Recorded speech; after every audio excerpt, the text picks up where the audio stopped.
Nifty IT गिर रहा है और मार्केट ने तुरंत वर्डिक्ट दे दिया। एआई आ गया, जॉब्स गई, US slow down, IT sector weak हो गया। Simple story, but markets rarely move for simple reasons. So before we panic, let's understand what's actually happening. Indian IT हर साल 190 बिलियन डॉलर से ज्यादा exports generate करता है। GDP contribution करीब 8% है और 50% से ज्यादा रेवेन्यू यूएस से आता है। तो ऑब्वियसली जब यूएस स्पेंडिंग स्लो होगी तो सबसे पहले इम्पैक्ट इंडियन आईटी पर आएगा। But that's only demand side of the story. Now let's look at how the growth equation itself is changing. For decades, Indian IT grew on one formula: more engineers, more billing hours, more revenue. Headcounts बढ़ाओ, revenue grow करो. But now comes AI into the picture.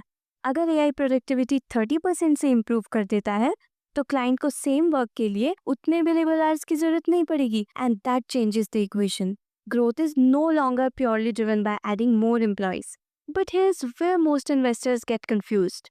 IT companies broadly 3 models पे operate करती है.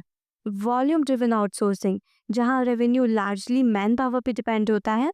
Digital transformation and hybrid services, जहां traditional services के साथ AI, cloud, automation integrate किया जा रहा है.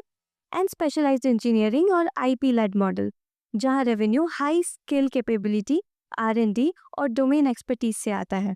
एआई का इम्पैक्ट इन तीनों पे सेम नहीं होगा. इसका मतलब ये है कि करेक्शन पैनिक का सिग्नल नहीं है, मार्केट बिजनेस मॉडल को रीप्राइस कर रहा है. So the real question is no longer should we avoid IT, it's कौन सा मॉडल एआई एरा में स्केलेबल रहेगा. तो नेक्स्ट टाइम जब आप आईटी स्टॉक इवेल्युएट करो, सिर्फ प्राइस चार्ट मत देखना, चेक करना रेवेन्यू मॉडल क्या है, हेडकाउंट डिपेंडेंसी कितनी है, डिजिटल एआई मिक्स ग्रो कर रहा है या नहीं. Because in the AI era, efficiency will matter more than expansion, and that's where the next winner will emerge.